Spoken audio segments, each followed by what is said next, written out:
Dick Van Dyke was born on December 13, 1925, in West Plains, Missouri, to Hazel Victoria, a stenographer, and Lauren Wayne Cookie Van Dyke, 1898–1976, a salesman. He grew up in Danville, Illinois. He is the older brother of actor Jerry Van Dyke, 1931–2018, who appeared as his brother in The Dick Van Dyke Show.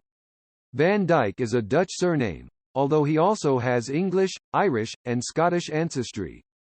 His family line traces back to Mayflower passenger John Alden. Van Dyke is member of the class of 1944 of Danville High School, where he participated in the a cappella choir and dramatic club. His involvement in the drama program convinced him to become a professional entertainer, although he also considered a career in the ministry. Van Dyke left high school during his senior year to join the United States Army Air Forces for pilot training during World War II. Denied enlistment several times for being underweight, he was eventually accepted for service as a radio announcer before transferring to the Special Services and entertaining troops in the continental United States. Hollywood date, get married, break up, and everything in between, just like anyone else, and Dick Van Dyke is no exception. In 1945, he was 20 years old and started dating a girl, Margie Willett, from his hometown in Danville, Illinois. The couple lived in Malibu during the beginning of his career, and they both loved it. Over the years, they tried for children and finally had 4, but it wasn't without heartbreak. Willett got pregnant with twins but sadly miscarried.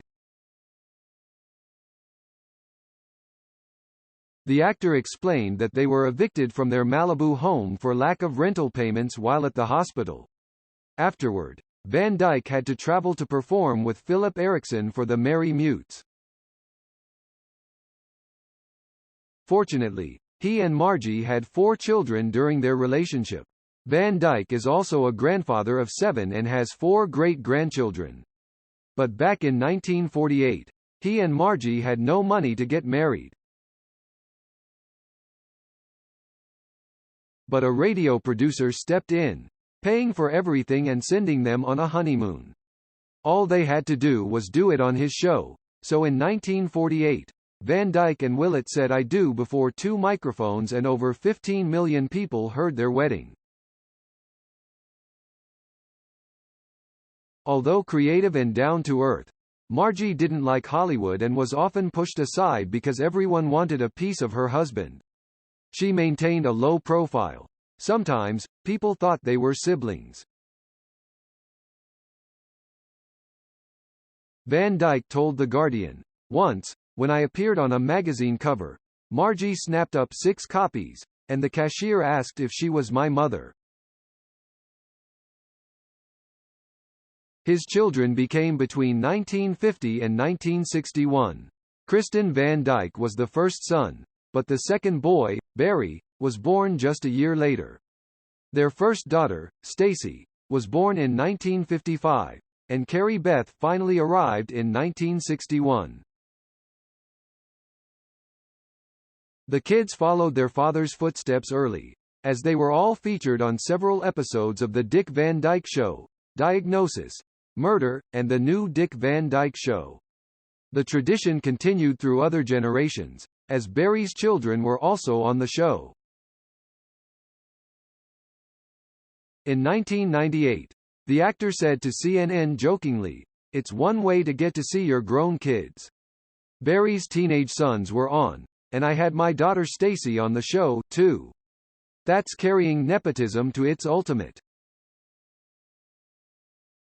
His eldest, Christian, debuted on television on January 31, 1962, on The Dick Van Dyke Show. He played a character called Frankie, who wore a fedora and snapped his fingers. But his career in show business was short-lived. Instead, Van Dyke's son went to Occidental College in LA and got a law degree at Arizona State University later. He became a lawyer in Oregon and later a district attorney in several counties. He even did corporate legal counseling for Nike and served as VP of marketing for Patagonia. He had a daughter, Jessica, with Caroline Heller, but his child died at 13 due to chicken pox and Reyes syndrome. Eventually, the couple had 2 more children. The entire family remains close together, and Christina is protective of his father. His second son, Barry, loved Hollywood more than his big brother. He debuted in 1961 on The Dick Van Dyke Show as well but continued in the business, although Van Dyke told him to wait until he was older to become a serious actor. The comedian didn't want his son to be a child actor because he wanted him to have a normal childhood. On his father's show, the kids were protected in a sense. But the family moved around a lot, and Barry acted out in school because he was always the new kid. When Barry turned 9, they finally settled in Los Angeles, although they were kept from the limelight. During his teenage years, Barry worked at a movie theater, met his future wife, and later became a runner and helper on the new Dick Van Dyke Show. The comedian helped him get an agent and landed a few minor roles in Galactica, Airwolf, and Casino. He married Mary Carey and had 3 children. Van Dyke was proud of his son for being a wonderful father. In 1993, his most prominent role came in Diagnosis: Murder, where he played Steve Sloan. "It's an easy role for me to fall into," Barry told the Los Angeles Times. "My dad pretty much plays himself. You're seeing the real him. All that warmth and humanity really comes across. So I tend to play myself. So their relationship is pretty much ours." The father-son duo also appeared in Murder 101. Barry reiterated how great it was to work with his father. The young Van Dyke continued acting. In 2019, he appeared in Heavenly Deposit, but his best part is being a father and grandfather. His sons, Carrie and Shane, wrote a spec script that later became Don't Worry Darling, featuring Florence Pugh, Chris Pine, and Harry Styles. Van Dyke's Stacey also appeared on several of her father's shows, including Diagnosis: Murder. The comedian said that his daughter participated in several school plays, but only later did he realize how good she was at acting. During the 70s, Stacey worked with the Windmill Dinner Theater as part of the Barnstormers. She later married a musician from the group and decided to stay away from the spotlight. She was last seen acting on Diagnosis: Murder, Town Without Pity. Meanwhile, the youngest of the brood, Carrie Beth, continued the tradition as her big siblings, joining the new Van Dyke Show in the 70s.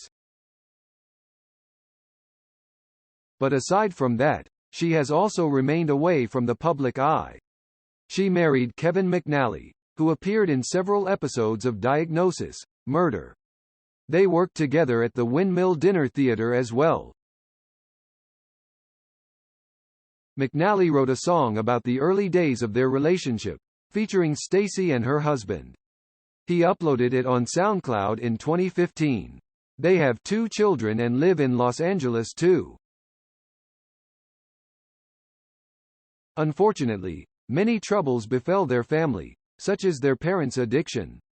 In 1972, Van Dyke was admitted to a hospital for alcoholism, where he spent 3 weeks recovering. Meanwhile, Willett was taken to the same place for problems with prescription drugs. The actor told The Guardian, "When I went into therapy, I realized I was repeating my father's mistakes. He often came home drunk after lengthy road trips, and my mother threatened to walk out unless he quit, which he did. When I pledged to quit and entered a rehab clinic, Margie checked in as I checked out. I thought she'd come to pick me up, but it turned out she was hooked on antidepressants. I had no idea. What a pair." Eventually, Margie stepped further away from Hollywood and stayed at the family ranch in Arizona. Meanwhile, the comedian was doing his best, but he acknowledged his 25 years as an alcohol addict. "I tried to be a good role model to my children, but I was an alcoholic for 25 years, which inevitably impacted on family life," Van Dyke expressed with regret. He also explained that their addiction problems resulted from more significant issues in their relationship. It was falling apart. When it became clear that he and Willett wouldn't be able to reconcile and continue their marriage for much longer, Van Dyke started confiding in his agent's secretary and actress, Michelle Triola. Triola herself was going through some trouble.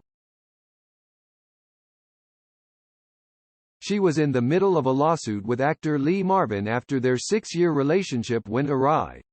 So, they found comfort in each other, but it wasn't easy for Van Dyke. In his memoir, Keep Moving, he wrote, "I was drawn into a relationship. I was involved with a woman other than my wife. It was unbelievable. I was writhing in guilt. By 1976 I had to do something. I needed to be honest." He and Margie decided to live apart, but their divorce was not finalized until 1984, after being together for 36 years. Being with Triola after that was effortless, especially because she knew show business, and they were together for 35 years. But they never got married. In 2006, Van Dyke met Arlene Silver, a makeup artist 46 years younger than him. They saw each at the green room of the SAG Awards, and although the actor had never approached a strange woman, he decided to introduce himself. Silver became his makeup artist for the award ceremony. They formed a close friendship, which would later become a romantic relationship. Unfortunately, 2008 brought some heartbreaking news for the comedian. In 2008, Van Dyke's ex-wife, Margie, passed after a long battle with pancreatic cancer. Despite being separated for a while, he wrote, "Even though we were long divorced, with her death, I lost a part of myself." However, doctors told Michelle she had lung cancer only 1 year later. Van Dyke added, "When she asked if she was going to die, I pretended I didn't know. The hardest acting I have ever done." Unfortunately, Michelle lost her battle shortly after the diagnosis, but Van Dyke was by her side through her last days, even when she fell into a coma. "The actor sang and talked to her until the hospice nurses told me she was gone." Although their bond started as colleagues, Silver was there for Van Dyke after Triola's death. She would take care of him, bring him food, etc. "She was such a support. I fell in love," Van Dyke told People. He later told the Oprah Winfrey Network that he had to marry her after all that. Comically, Silver didn't know who he was at the time. She knew of him but had no idea about his career, so Van Dyke made her watch Mary Poppins and Chitty Chitty Bang Bang. They walked down the aisle in 2012, and both were beaming in the wedding photos. Van Dyke's publicist Bob Palmer commented, "It's a really nice relationship. Most people like her a lot." Despite their obvious age difference, Dick has never been happier. She brings a lot of light into his life. Aside from Van Dyke's brother, his son Christian also had some reservations regarding Arlene. But the comedian told The Guardian that after they said their vows during the ceremony, his firstborn came to him and said, "Dad, I get it." He added, "We don't feel the age gap. I am emotionally immature, and Arlene is very wise for her age, so we meet in the middle." The actor also told Parade that marrying Silver was one of the smartest moves he ever made. They remain together to this day, and it's hard to believe that Van Dyke is 97 years old. His family blessed him with grandchildren and great-grandchildren, and he loves it. They call me Crazy Grandpa. I have 4 kids, 7 grandkids, and 4 great-grandkids. Maybe I can become a great-great-grandfather if I hang on. Furthermore, the kids accepted Arlene quicker than everyone else in the family. My grandkids call her Grandma. My 4 kids just love her, he said to People in 2013. Van Dyke and Silver also live in Malibu. Surprisingly, Van Dyke's firstborn was not the only person who thought they wouldn't work. Silver didn't believe it, as she told the Oprah Winfrey Network. Due to their wide age gap, no one thought it would work, including Van Dyke's brother. But they were wrong. The couple maintains an active lifestyle, dances as much as possible, and shares everything they have in common. She keeps him younger. Silver is also fond of singing, and they perform duets around the house almost daily. During the pandemic, she even decided to learn some of Van Dyke's favorite pieces. Silver told People, "I learned all the music he knows so I can keep him singing. Every show tune, every standard. I know all of them now, and I didn't know any of them before." Furthermore, they love hosting karaoke gatherings in their house and invite everyone who likes to sing. Their Valentine's Day in 2013 was spent just like that. "We have a karaoke party and all the gang that we know who like to sing come over. And we all get in the living room and sing all evening. It's a tradition," the comedian explained. But according to Silver, no one takes the mic. Instead, everyone sings together with the lyrics playing on the television. Chúng ta đã cùng nhau khám phá những câu chuyện thú vị và đáng chú ý về các ngôi sao hấp dẫn. Nếu bạn thích nội dung video của chúng tôi và muốn tiếp tục nhận thông tin mới nhất về các ngôi sao, đừng quên đăng ký, like và để lại comment ở phần bình luận bên dưới. Chúng tôi rất trân trọng mọi ý kiến đóng góp của các bạn để cải thiện chất lượng nội dung trong tương lai. Hãy chia sẻ ý kiến hoặc gợi ý, thắc mắc mà bạn có thể cho chúng tôi những thông tin chính xác hơn trong những video tiếp theo. Cảm ơn bạn đã dành thời gian theo dõi video này. Hãy nhấn like và để lại comment ngay bây giờ để chúng tôi biết rằng bạn đã thích nội dung này. Đừng quên subscribe kênh của chúng tôi để không bỏ lỡ bất kỳ thông tin hấp dẫn nào về các ngôi sao trong tương lai. Hẹn gặp lại các bạn trong những video tiếp theo. Chúc mọi người một ngày vui vẻ và thú vị.